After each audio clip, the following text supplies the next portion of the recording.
Michael Jordan's top 10 moments of his career. Now, before I get started with this video, I've been sick all week, and so if I sound a little bit weird in this video, just know that I have been sick. I've had a cold, so if I sound a little weird, that's why, and that's the reason why I haven't been posting for literally the entire week. But I'm back, and I'm ready to talk some GOAT. Anyway, let's get into this. Obviously, since it's Jordan, he has so many incredible moments, so it was hard to condense it down to just 10, but basically, I went off an article from Bleacher Report that I put in the description box down below, and I decided to put that article into pretty much video format with the highest quality footage I could get. Some of these games aren't just Jordan's greatest games, they are some of the greatest games in NBA history. We should all know about these games, but some of us may not know about the stories that entail with them. These games solidified Jordan's place as the greatest player in NBA history. Lastly, before I get started, if this is the first video that you've watched, be sure to hit that subscribe button for more. I don't normally sound like this, but anyway, let's get into this. Here are MJ's greatest career moments. Number 10. Michael Jordan drops 51 points at the age of 38 years old. This game proved to the world that MJ was still capable of scoring 50 points, despite the fact that he was 38 years old. Now, I know that some people will disagree with this game being on the list, but this was ultimately Jordan's best game with the Washington Wizards. Not only that, but this game has a story behind it. This game was a game to silence his critics. Prior to this game, Jordan posted a career low at the time of 6 points in a loss against the Indiana Pacers. This was the first time Jordan had failed to score at least 10 points in an NBA game since he scored 8 points back in the 1986 season, when he was playing limited minutes because he was still recovering from an injury. So after he had his career low in points, he then went on to score 51 points at the age of 38 after being retired from the game for 3 seasons. Absolutely insane. This game also proved what MJ could have done if he had played in his prime during this era. Wow, the matchups would have been absolutely insane. And the what if scenarios, well, they'd be answered. Kobe vs Jordan in their primes. Jordan vs LeBron. Wow, it would have been crazy. Anyway, the craziest thing about this game was that Jordan scored 51 points on 55% field goal shooting. And after his 51 point performance, he then went on to score 45 points the next game on 50% field goal shooting. Absolutely incredible. That's like Kevin Garnett, Vince Carter, Dirk, Paul Pierce dropping 51 this season. Like, what the hell? It's not even fair. He's the GOAT. What else can I say? Number 9. A spectacular move against Magic Johnson and the Showtime Lakers in the 1991 NBA Finals. As we all know, Michael Jordan elevated his game in the playoffs, more specifically the finals, more than any other player in NBA history. So this is one of the many great playoff games Jordan had during his career. The most famous highlight of this game was Jordan's switch hand move in the air.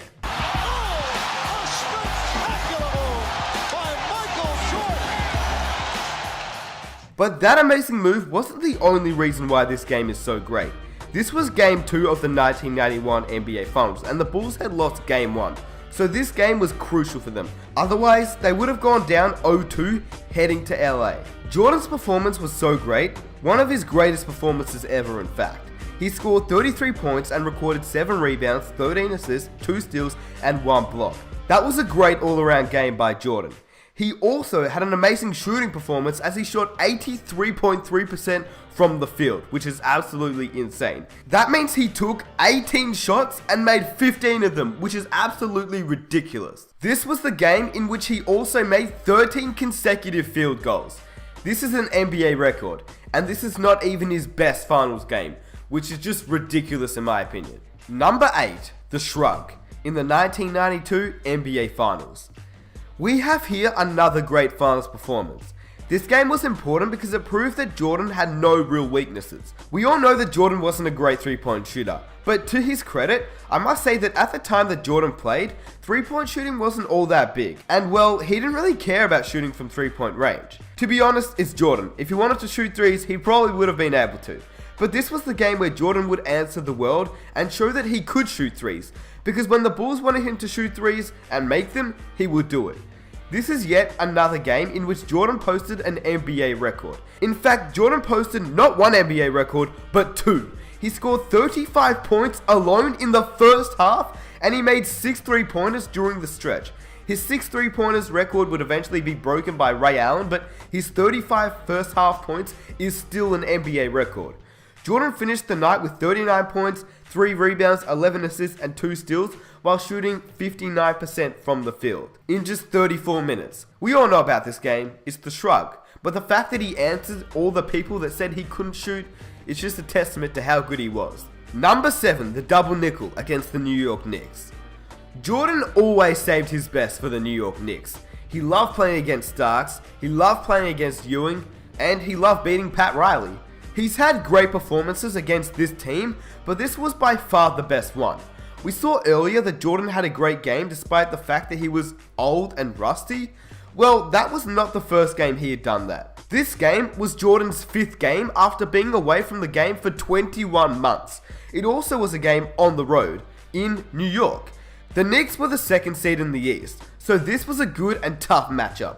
He scored 55 points on an amazing shooting night. He went 21 from 37 from the field, which is around 57%.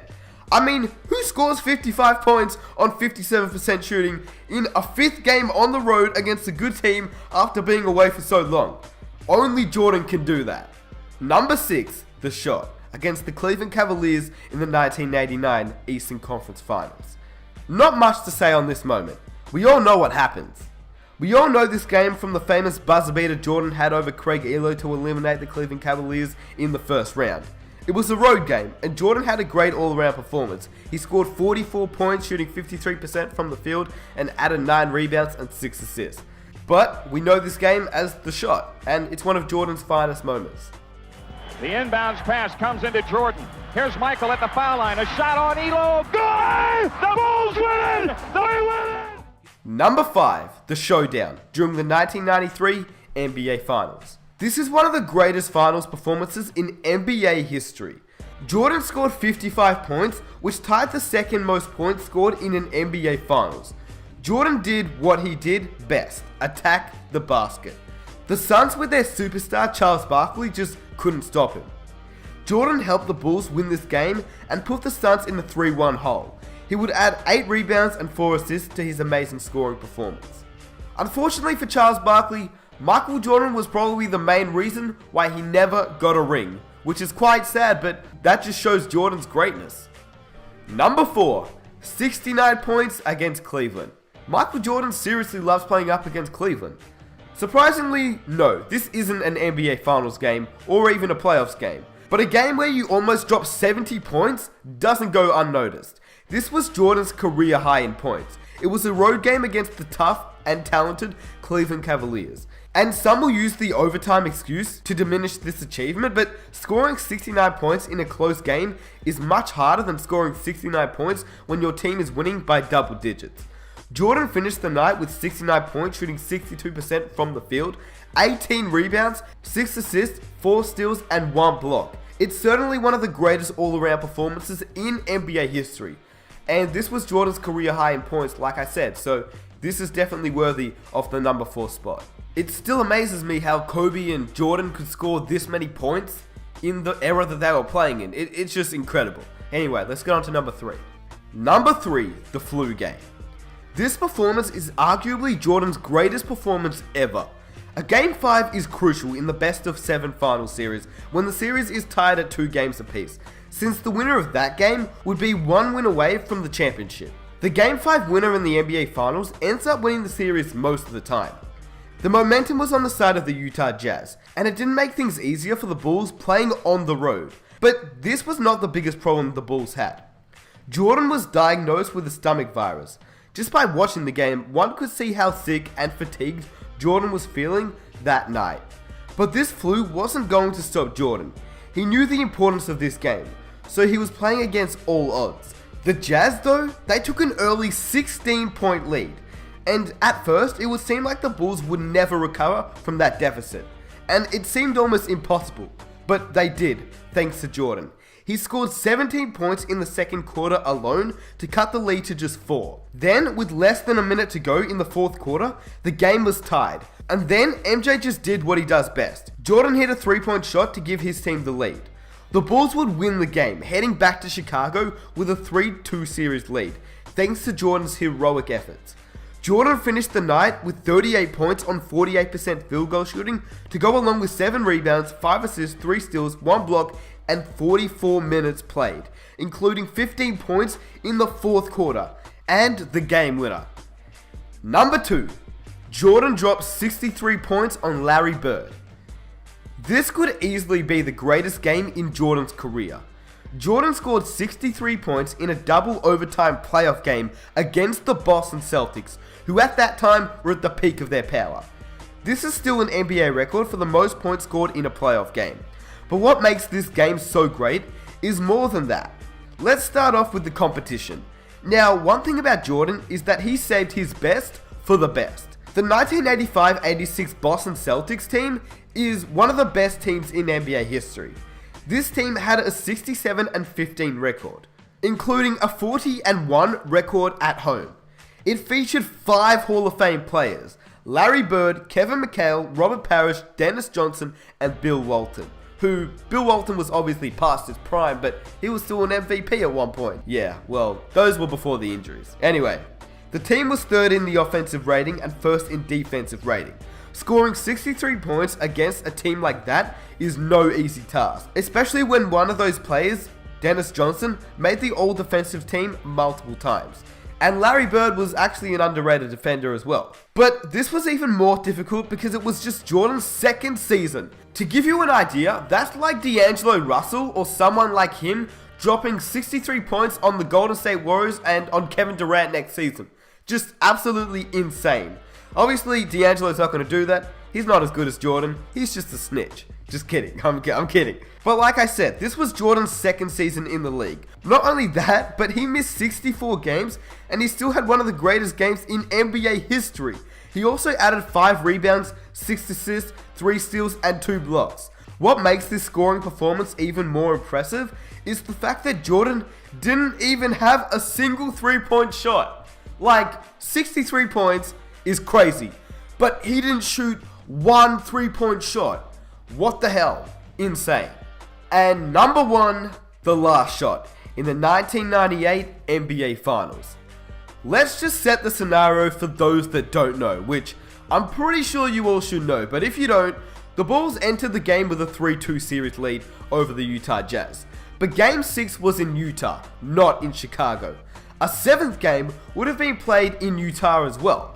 The odds favored Utah to win this game and send the series to a 7th game. The momentum was on the side of the Utah Jazz, and few teams have won a finals game 7 on the road. So the pressure was on the Bulls. To make things worse, Pippen was dealing with some injuries of his own. He played only 26 minutes in this game because he had a back injury. As you can see, virtually everything was against Chicago. Add to the fact that this was Jordan's last game in a Bulls uniform, and it was supposed to be his last game in the NBA. The game was ultra competitive. It was so competitive, in fact, that with less than 1 minute left in the fourth quarter, the game was tied. But John Stockton hit a shot from 3 to break the tie and give the Jazz a 3-point lead with just 41.9 seconds left remaining. At first, it would seem that the Utah Jazz won the game, but with Jordan on the floor, as we know, anything is possible. Jordan attacked the basket on his next play and scored within 4 seconds to cut the lead to just 1. Chicago had to play great defense and hope for a Utah Jazz turnover or a missed shot. The turnover came when MJ took the ball away from Malone's hands. He scored with just 5.2 seconds left to give the Bulls a 1-point lead. The Jazz missed their last shot and the Bulls won the game and the NBA championship. Jordan finished the night with 45 points, including 16 in the fourth quarter. When the Bulls were trailing by 3 with less than a minute to go, Jordan made 3 crucial plays to lead the team to victory. This is what I call being clutch, not just some game winner in an insignificant regular season game. So yeah, that's pretty much it. I mean, the time he told Dikembe Mutombo that he would hit a free throw with his eyes closed was pretty dope too.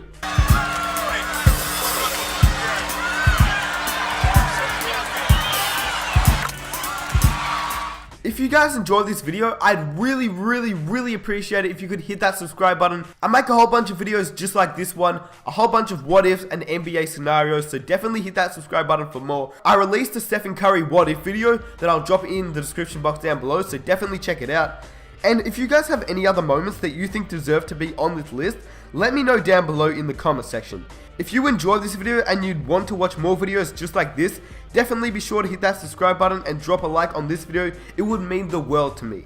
Lastly, I want to make a video just like this one, but I want to make it for quite a lot of players. So let me know which player you would want to see next. Also, sorry I sound sick, I can't really help that. I wanted to give you guys a video because I haven't uploaded in a week, and a week is a very long time. So I really apologize if I sound really weird and you guys didn't enjoy the video, but I tried my best. Anyway, I'm out.